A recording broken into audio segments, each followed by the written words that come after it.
totally believe in the team because we have really good quality. It's a young team, so we have every third or fourth day we have a match, and so this is for the team. It's a tough program, but today we are really happy and I'm proud.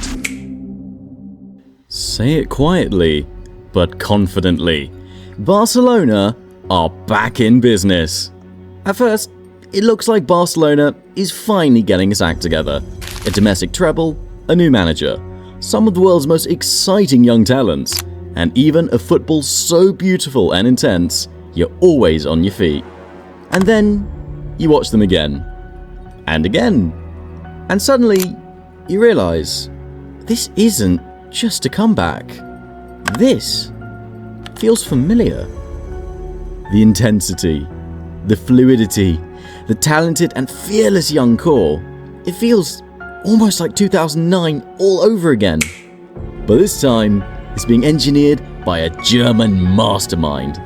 And in case you're not in on the hype already, this Barcelona team isn't rebuilding.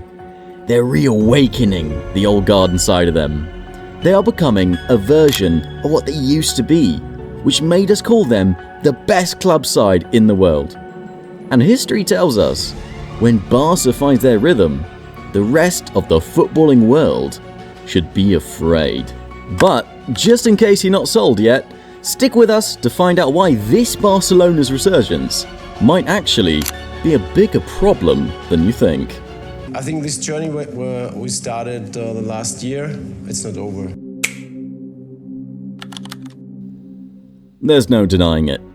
Barcelona almost achieved the impossible this season. A domestic treble, a Champions League semi-final, and football that felt like poetry in motion. It's hard to think of a team that brought more electricity, more excitement and more fear to their opponents than Barcelona did. And it wasn't just results, it was how they were playing. With speed, with flair, with arrogance, with rhythm. Like they were born to dominate again. But it wasn't always like this. So what changed? How did Barca go from a team scrapping for wins, being a team without funds, without its greatest player ever, to become an even better team after he left? Some will say it's the rise of the two most exciting wingers in the world, Lamine Yamal and Rafinha. Some will point to the tactical brilliance of Hansi Flick, a crazy German who walked into chaos and turned it into a machine. But no matter how you cut it, the Barcelona side has come a long way. Because not too long ago, this club was broken. We're talking real broken. They had no identity, no money, no Messi. They were going through their worst slump in their entire history. And worst of all, the fall got worse after losing the greatest player in their history. But here's the thing, even before Messi left, it was clear. Barcelona had lost its soul. They weren't feared anymore. They weren't respected. And worst of all, they weren't winning. In fact, there was a moment where it felt like the magic was gone forever. The football was flat, the recruitment was chaotic, the performances? Uninspired. But it wasn't always like that. In fact, if you rewind just a little over a decade ago, you'd find a Barcelona team that didn't compete, but ruled the world. A team that played football so precisely, so poetically, so unforgiving, it forced the world to redefine how the game was played. The system was called tiki-taka, characterized by short passes, relentless pressing, positional mastery, and players who could move the ball like it was coded into their DNA. We all know the names.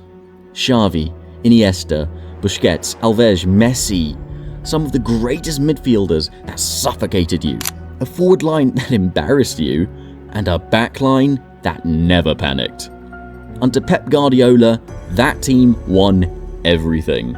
6 trophies in a single year, 2 Champions Leagues in 4 seasons. But here's the part most people are missing. This Barcelona has something really close to that Barcelona. It's not exactly tiki-taka, but it's something just as terrifying. And as you'll soon find out, this isn't a random coincidence, which makes this even more worrying. They're talking to Xavi. He wants the job. He's the right man. I think he'll be in charge at the latest by the time the Barcelona travel to Kiev to play Dinamo in what is an extraordinarily important game. It's easy to forget now, but when Xavi returned to Barcelona, it felt like the prodigal son was back to restore order. He was one of the key architects of that legendary Pep team. He knew the system. He lived it. He had even coached it for 2 seasons and was successful with it in Qatar and with Al Sadd. So, when he took over a broken Barcelona, he knew exactly what he wanted to do. Under Xavi, things were done differently, starting with a total rebuild from the roots. And for a while, it worked. He trusted the youth system, bringing in the likes of Pedri, Xavi, Baldi, Fermi, Kubasi, and even Yamal in his final season. As you already know, these names would become the beating heart of a new era under Hansi Flick, and Barca has Xavi to thank for it. He brought back the belief in La Masia, like Guardiola once did, scouting not for hype, but for IQ, technique, Barcelona DNA. Veterans like Lewandowski and Koundé weren't just brought in for stats, they were the grown-ups in the room, helping to rebuild the culture, the winning mentality. As soon as Xavi's team clicked, he was able to bring La Liga back to Camp Nou in his first season, and they did it by playing Barcelona football. And for a moment, it looked like Barca's identity was back, like they could actually become dominant again. But then, something strange happened. Something even Xavi couldn't control. Here's the thing. Despite his first season, Barcelona was still bleeding from years of wrong financial decisions, signing overhyped players like Dembele, Griezmann and Coutinho. Xavi knew this when taking the job. Still, somehow, when a string of wrong results came towards Barca, instead of facing it head-on, he began to involve himself in probably one of the greatest cardinal sins of any manager: complaining. The thing is, Xavi wasn't wrong. Barca was going through a tough period, but being too honest and making the public doubt the club you coach because of the results that you caused was the wrong move to make. Xavi blamed everything except himself for the dip in his results, including financial pressure, boardroom chaos, injuries, politics. The result was that the dressing room slowly stopped responding to him. Results dipped, and the very blueprint Xavi had fought to protect began to crack. The man who had come to restore the empire was now trapped under its weight. So, when Xavi finally stepped down, most thought the project had failed, that Barcelona was back to square one. But what nobody expected was what came next. Because, as we all know, sometimes a hero has to fall for a new one to rise. We need to be stable, but this is very difficult in this club. I repeat and I insist, the most difficult club in the world because of the environment.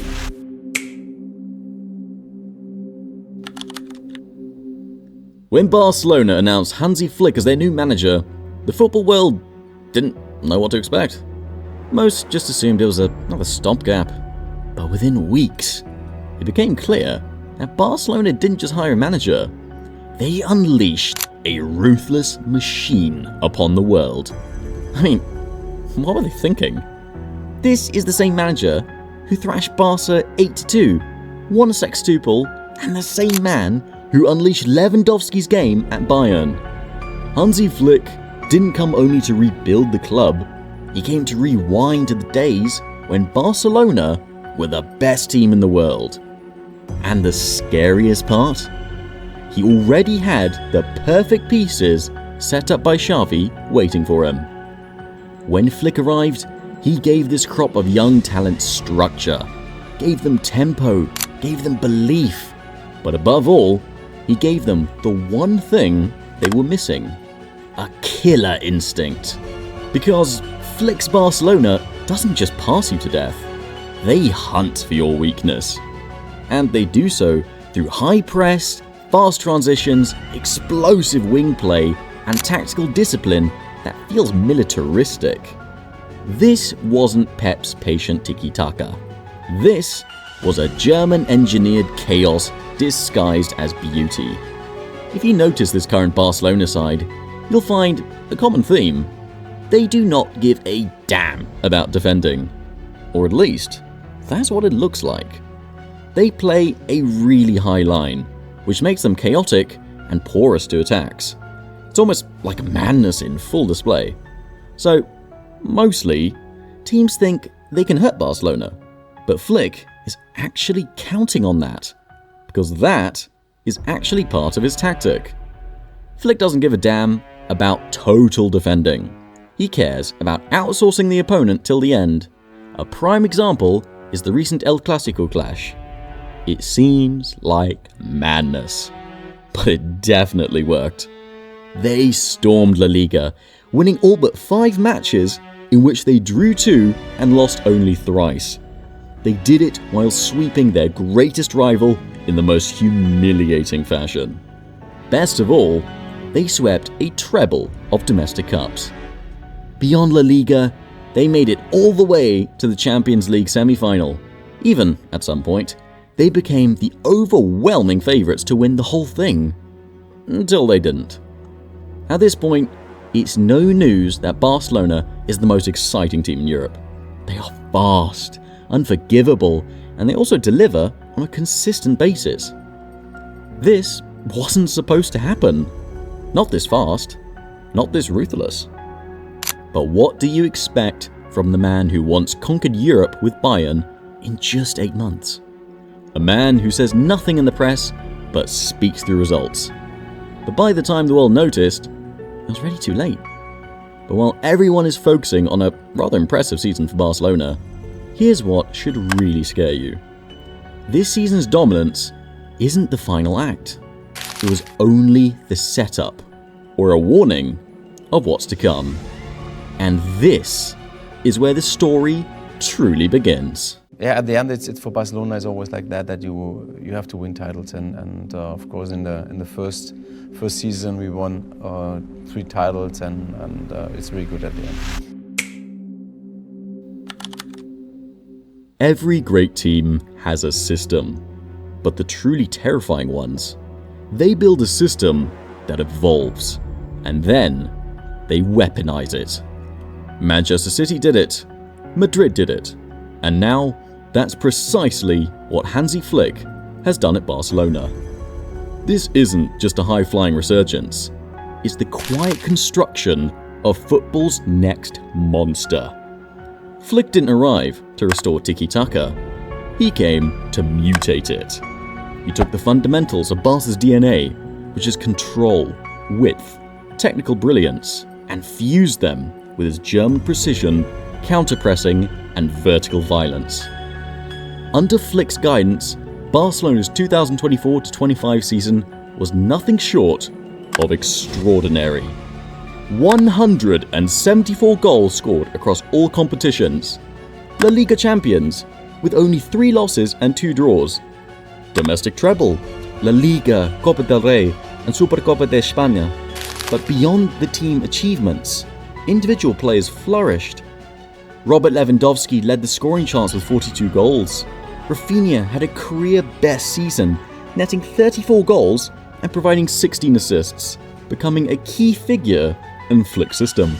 Lamine Yamal, at just 17, contributed 18 goals and 25 assists, drawing comparisons to legends like Pelé for his unprecedented impact at such a young age. Pedri dominated the midfield, leading La Liga in passes completed in the opposition half with 1,013 and possessions won 166, showcasing his integral role in both defense and attack. When you really think about these stats, you realize that Barcelona is well and truly back. And as history has shown, when Barcelona finds its rhythm, the rest of Europe should be very, very afraid. Just like it happened in 2009 with Pep's team, history is repeating itself again. The scary part about Barcelona's resurgence is not that they have a lethal team and a ruthless coach, but that the real fear is the type of harm they can cause. This is only year one under Hansi Flick. Players like Lamine Yamal and Baldi are still teenagers. Pedri and Xavi are just entering their prime. Rafinha hasn't even peaked yet, and they're already playing like seasoned champions. Now, ask yourself, what happens when this team grows together? When does the chemistry sharpen? When they add just one or two more killer profiles to the squad? When a team this young is already this good? The problem isn't how far they've come, it's about how far they're going. Because we've seen this story before. In 2009, when a group of La Masia kids, a visionary manager, and an unstoppable system terrorized Europe. Only this time, the manager doesn't want beauty. He wants blood. This current Barcelona is finding its rhythm.